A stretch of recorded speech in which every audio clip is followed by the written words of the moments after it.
అందరికీ నమస్కారం. అంతర్ముఖానికి స్వాగతం, సుస్వాగతం. కుల గణన. కులం మనిషి పుట్టినప్పటి నుండి సచ్చే వరకు కులం మనతోనే ఉంటుంది. మతం మారినా కులం మారదు. కులం మారదు కానీ మతం మారచ్చు. ఏ మతంలోనైనా మనిషి జీవించవచ్చు, ఆ స్వేచ్ఛ ఉంది.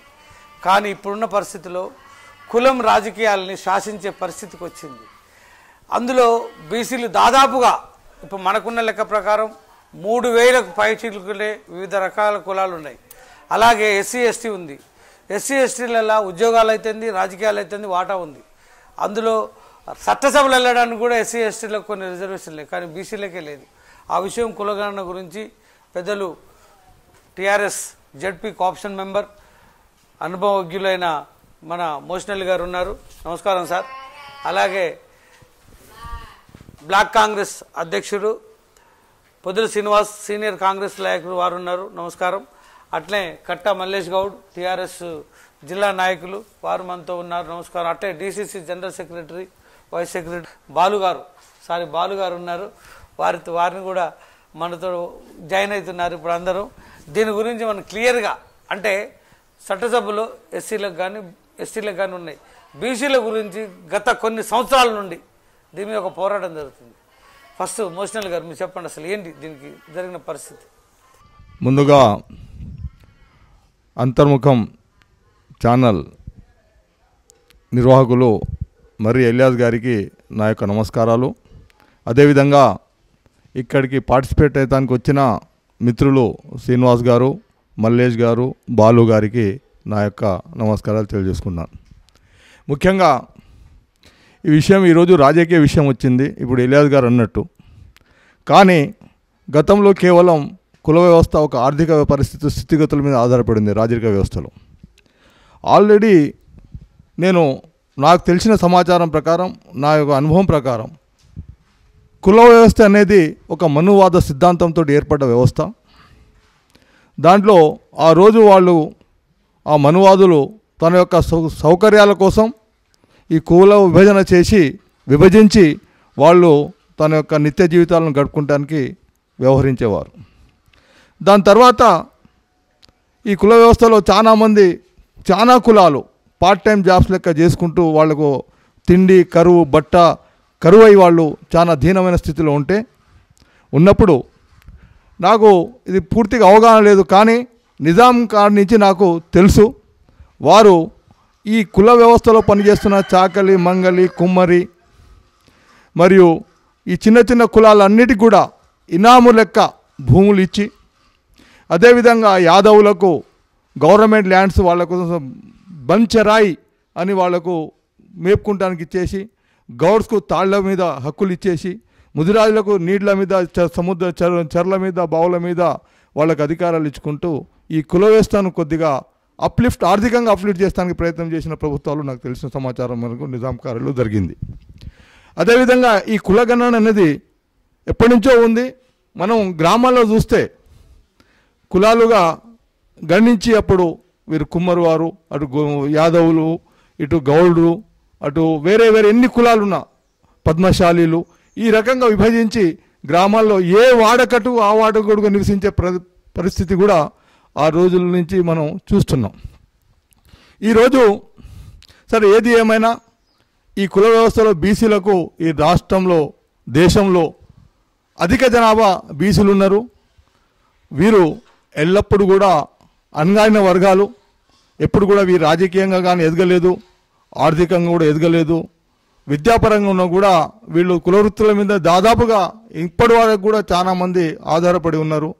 కాబట్టి ఈ సభ్య సమాజంలో, ఈ మారుతున్న రాజకీయ పరిస్థితుల్లో, మారుతున్న ఆర్థిక వ్యవహారాల్లో వీళ్ళ గణన చేసి వీళ్ళ స్థితిగతులను పూర్తిగా తెలుసుకొని వారికి ప్రభుత్వ పరంగా సదుపాయాలు అందించవలసిన అవసరం ఎంతైనా ఉంది. ముఖ్యంగా ఇవాళ ఏ కులమైనా అభివృద్ధి చెందాలి అంటే ఆ కులంలో ఇవాళ రాజకీయ పరంగా వాళ్ళకు ప్రతిష్టమైన ఒక నాయకత్వం ఉంటేనే ఆ కులం అభివృద్ధి చెందుతుంది. అయితే ఒక నాయకత్వం రాజకీయంలో ఎప్పుడైతే వాళ్ళు ఒక మంచి స్థాయిలో ఉన్నప్పుడు ఆ కులాల వారిగా వాళ్ళలో ఒక చైతన్యం వస్తుంది.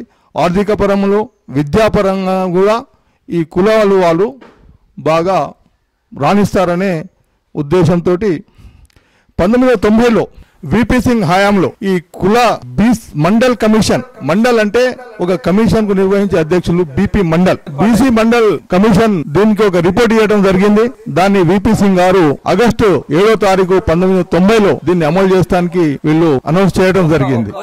మీకున్న ఎక్స్పీరియన్స్ లో ఒకటే మాట, గతంలో టీఆర్ఎస్ గవర్నమెంట్ మంత్రి పదవుల విషయంలో కానీ ఏ విషయంలో కానీ బేసిక్ చేసే విషయంలో, ఇప్పుడు కాంగ్రెస్ ప్రభుత్వంలో మంత్రి పదవుల విషయంలో మీ అభిప్రాయం ఎలా ఉంది? ఇప్పుడు స్థానిక సంస్థలనే బీసీలకు రిజర్వేషన్ ఉంది. ఇప్పుడు బీసీల గణన, బీసీలకు లబ్ధి కోసం మనం మాట్లాడుతున్నాం, రాజకీయాల కోసం మాట్లాడుతాం. ఇక్కడే టిష్యూ అయింది, బీసీలకు ఎక్కడి నుంచి అన్యాయం జరిగే దాని మీద చర్చా వేదిక కాంగ్రెస్ కాదు టీఆర్ఎస్, నేను అది కూడా మాట్లాడతాను. నేను ఒక్క విషయం, ఇది ఈ ఉద్యమం ఏడ నీరు కారిపోయింది, బీసీలకు ఎవరు ద్రోహం చేశారు, ఎక్కడి నుంచి ద్రోహం జరిగింది కాడి నుంచి నేను మాట్లాడదలుచుకున్నా. దయచేసి నన్ను కొద్దిగా వినండి. ఇంతకుముందు నేను విపి సింగ్ మండల్ కమిషన్ దాకా చెప్పాను. సరే, ఆ మండల్ కమిషన్ ఆగస్టు 7వ తారీఖు నాడు స్టార్ట్ అయింది. దానికి దురహంకార ఆర్థికంగా సామాజికంగా ఉన్నత స్థాయిలో ఉన్న వాళ్ళందరూ ప్రొటెస్ట్ చేశారు. తాను కాల్చుకొని చనిపోయాడు. దాన్ని ఒక పెద్దగా బూచిగా చూపెట్టి ఆ రోజు దీన్ని ఏ విధంగా కంట్రోల్ చేయాలనే దురుద్దేశంతో ఆ రోజు ఎల్కే అద్వానీ సారథ్యంలో ఒక కమండల్, ఇది మండల్ కమిషన్ అయితే దీనికి యాంటీగా కమండల్ ఆగస్టులో ఇది స్టార్ట్ అయితే సెప్టెంబర్లో రథయాత్ర సోమనాథ్ నుంచి అయోధ్య వరకు రథయాత్రను తీసి ఒక మతపరమైన ఒక వాయిస్ని తీసుకురావడం జరిగింది. ఆ సమయంలో బీసీలందరూ కూడా విపి సింగ్ గారు బీసీ కోసం కొట్లాడుతుంటే, ములాయం సింగ్ యాదవ్, లల్లు ప్రసాద్ యాదవ్ వీరందరూ కూడా బీసీల కోసం కొట్లాడుతుంటే, బీసీల వాళ్ళు ఉన్న స్థానికంగా బీసీలో ఉన్న కొన్ని కులాలు, కొంతమంది చిన్న బిడ్డ నాయకులు ఆ రోజు రథయాత్రకు సపోర్ట్ చేసి ఆ రోజు ఈ మండల్ కమిషన్ యొక్క విపి సింగ్ గారిని అడ్డుకోవడం జరిగింది. ఆ కారణం చేతనే ఆ రోజు బీజేపీలో ఉన్న 85 ఎంపీ సీట్లు విత్డ్రా చేసుకుంటే విపి సింగ్ గవర్నమెంట్ పడిపోవడం జరిగింది. అయితే దీనికి అసలు మెయిన్ ఆ ఉద్యమాన్ని ఆ రకంగా తీసుకొచ్చిన దాన్ని ఆ రోజే అయిపోయేది ఉండి 1990లో ఇది గణన జరిగి ఈ రోజు వరకు మనం చాలా వరకు ఎమ్మెల్యేలు ఎంపీలు అయ్యేవాళ్ళు. కానీ ఆ రోజు మనం చేసిన పొరపాటు, మనము మండల్ కమిషన్ ఆడ పోరాటం జరుగుతుంటే మనం కమండలం వైపు కొంతమంది బీసీ కులాలు పోవటం, దాని తర్వాత ఇది బీసీలకు తీరని అన్యాయం. ముఖ్యంగా మన మిత్రులు ఏదైనా కేసీఆర్ కేటీఆర్ ఈ అన్ని విషయాలు మాట్లాడుతున్నారు. నేను వాస్తవాల మీదకి వస్తున్నాను. ఇవాళ బీసీ గణన బాధ్యత కేవలం కేంద్రం మీద ఉండేది. ఎప్పుడు కూడా కేంద్రం దాన్ని ఎప్పుడు కూడా చేయాలన్నా కూడా కేంద్రం ఎప్పుడు కూడా దాన్ని సహకరించాలి. 2006లో సరే వాస్తవాలే మాట్లాడుకుందాం మనం.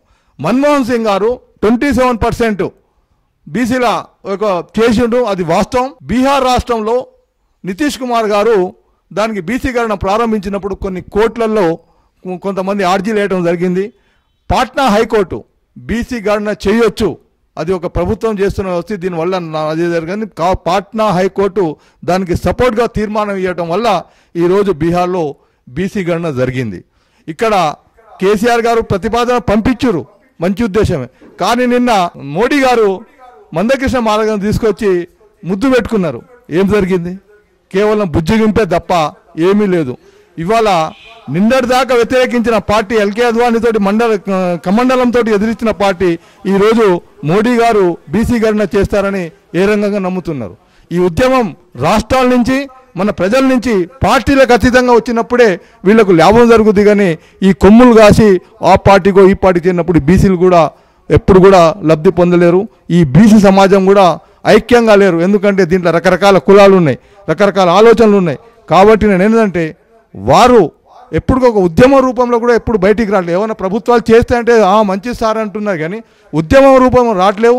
కాబట్టి వీళ్ళు తన యొక్క హక్కులు సాధించడానికి ఉద్యమ రూపంలో వెళ్ళాల్సిన అవసరం, కానీ ఏ పార్టీకో వంత పాడవద్దు, ఏ పార్టీని క్రిటిసైజ్ చేయవద్దు అని నా యొక్క అభిప్రాయం. మిత్రులు రాజకీయ పరంగా ఆలోచించకండి. దీనికి మన బీసీ కులగణన మన హక్కుల కోసమే.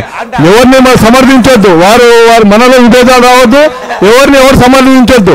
నేను ఒకటే అంటున్నా, ఇవాళ కేసీఆర్ ఇవాళ అంటున్నారు, ఇవాళ నేను ఇదే జిల్లాలో టీఆర్ఎస్ పార్టీ ఎంతమంది బీసీలకు ఎమ్మెల్యే ఇచ్చారు, మీరు ఎంతమంది బీసీలు 60% 70% ఉన్న గొప్పలు చెప్పుకున్న బీసీ వాళ్ళకి ఎందుకు గెలిపించలేకపోయినారు? నేను ఒక విషయం సరే మన రాజకీయం గురించి మాట్లాడదలుచుకోలే, ఈ చిన్న డిబేట్లనే ఇంత అందుకనే అగ్రవర్ణాలు మొత్తం వాళ్ళు ఆడుకుంటారు. ఎవరెవరి కాడ ఆవేశంగా మాట్లాడుతారు. వీళ్ళ ఆవేశాన్ని పెంచి వాళ్ళు రెచ్చగొట్టి పక్క దోస్తానికి ఇప్పుడు రాజకీయ నాయకులు చూస్తున్నారు. అందుకోసం మనం ఏం డిబేట్ చేసుకుందాం కానీ సానుకూలంగా మంచి మనందరం కూడా రాజకీయాలు మాట్లాడొద్దు. రాజకీయాలు మనం మాట్లాడొద్దు. కానీ ఇలియాస్ గారు చెప్పిన ఒకటే సమాధానం 1930లో కూడా కలడం జరిగింది, ఎందుకు ఆపిరన్నారు. ఇప్పుడు కూడా అగ్రవర్ణాలు ప్రతి విషయాన్ని ఆపినది. స్వామినాథన్ కమిషన్ ఆపిన రైతుల కోసం అన్యాయం చేస్తానికి, ప్రతి పేదవాని కోసం కూడా ఏ కమిషన్ వేసినా, ఇవాళ సర్చార్ కమిషన్ ముస్లిమ్స్ మీద వేసిన కమిషన్ దాన్ని కూడా ఆపినరు. ఏ పార్టీ కాదు, ముస్లిమ్స్ ఇవాళ కాంగ్రెస్ పార్టీకి సపోర్ట్ చేస్తున్నారు, లౌకిక పార్టీలు అన్నీ సపోర్ట్ చేస్తున్నారు. అయినా కూడా ఏ పేద వర్గానికి, ఇది బీసీల విషయంలో కానివ్వండి, మైనారిటీ విషయంలో కానీ, ఎస్సీల విషయంలో కానివ్వండి, వాళ్ళకైతే సిఫారసు చేస్తే మాత్రం వాటి అన్నిటికీ ఒక ఆనవాయితీ అయింది అనగదొక్కుడు. కాబట్టి నేను ఏంటంటే మనం పార్టీలకు అతీతంగా మనము మన హక్కులు సాధించుకొని ఇవాళ వాస్తవంగా నేను కూడా సభాముఖంగా చెప్తున్నా, బీసీలకు ఇంతమంది పర్సెంటేజ్ ఉన్న బీసీలకు అన్యాయం జరుగుతుంది అంటే అది మన యొక్క లోపమే. కాబట్టి ఒకవేళ పార్టీలు మర్యాదగా చేస్తే చేయనండి, లేకుంటే బీసీలకు హక్కుల కోసం పోరాటం చేయాలి. కాంశీరామ్ ఆ రోజైతే ఎస్సీల కోసం ఏ రకంగా చేసిండో బీసీల కోసం కూడా మనం పోరాటం చేయాలి. ఇంకొకటి, మనం రాజ్యాంగం రాసిన బాబాసాహెబ్ అంబేద్కర్ గారికే అణిచివేత ఒక ఎంపీగా గెలవని అనే పరిస్థితి ఈ భారతదేశంలో మనం చూసాం. కాబట్టి మనకి ఎవ్వరు కూడా ముద్దు పెట్టుకొని మనకు ముంగలకు తీసుకురాడు. మనం పోరాడి సాధించుకున్న రోజే, మనం ఐక్యంగా ఉన్న రోజే మనం సాధించుకున్నాం. ఏ పార్టీని నమ్మొద్దు, ఎవరు కూడా ఎవరి కోసం కూడా ప్రోత్సహించొద్దు. ఏ పార్టీని నమ్మొద్దు, మన హక్కు కోసం పోరాడాలి. ఏ పార్టీ చేస్తుందో అప్పుడు మనం మనకు న్యాయం జరిగిందని భావించుకోవాలి. 10% 5% మీరు రాజ్యాధికారంలో కూర్చుంటే బలవంతుడైన శత్రువు ఉన్నప్పుడు, నేను బలహీనుడని అనుకున్నప్పుడు ఆ యుద్ధం గెలవలేం. వెనకంగా ఒక వ్యక్తి వచ్చి అరే నువ్వు కూడా వానికన్నా బలంగా ఉన్నావు, నీకన్నా ఇలా ఉన్నప్పుడు ఇంకా శౌర్యం వస్తుంది. కాబట్టి నేను ఒకటే చెప్తున్నా, పార్టీలకు అతీతంగా అందరం కూడా బీసీలకు సమన్యాయం చేయాలి అంటే ఈ బాధ్యత మొత్తం బీసీ వర్గాల మీద ఆధారపడి ఉన్నది. వీరు మండల్ కమిషన్కు వారు ఏదైతే ఓసీస్ ఏ రకంగా అయితే ఖండించో ఆత్మదహనాలు చేసుకొని ఆత్మహత్యలు చేసుకొని కూడా దాన్ని ఉద్ధృతం చేసినారో, ఒకవేళ కనుక ఏ పార్టీ కూడా ఏ ప్రభుత్వం కూడా హామీలు ఇచ్చే ప్రభుత్వం ఏది కూడా అమలు చేయకుండా కూడా మనం అందరం పార్టీలకు అతీతంగా బయటికి రావాల్సిందే, కులగన జరగవలసిందే, దాని ప్రకారం రాజకీయాల్లో వాటా తీసుకోవాల్సిందే. అదేవిధంగా ఒకవేళ రాజకీయ వాటా మనకు దొరికినప్పుడు సామాజికంగా అన్ని రకాల ఆర్థికంగా విద్యాపరంగా అన్ని రకాలుగా ఈ బీసీ కమ్యూనిటీ డెవలప్ అయితే వీళ్ళు అన్నగారిన వర్గాలు తరతరాల నుంచి వీళ్ళ తరరాతలు ఎవరు మార్చలేదు. ఈ నవయుగంలో అయినా కూడా ఇక్కడి నుంచే వీళ్ళ తరరాతలు మార్చడానికి అందరం కలిసి కట్టుగా పనిచేసి వీళ్ళ యొక్క ఉద్యమాన్ని, వీళ్ళ యొక్క గణనను పూర్తి చేసుకొని వీళ్ళ యొక్క రాజకీయంగా, ఆర్థికంగా, సామాజికంగా డెవలప్ కావాలని కోరుకుంటూ, నేను ఒకవేళ ఇలాంటి పోరాటానికి సహకరించాలని నేను కూడా ముందుండి సహకరిస్తానని చెప్పుకుంటూ అవకాశం పెద్ద ధన్యవాదాలు చేసి ముగిస్తున్నాను. జై హింద్.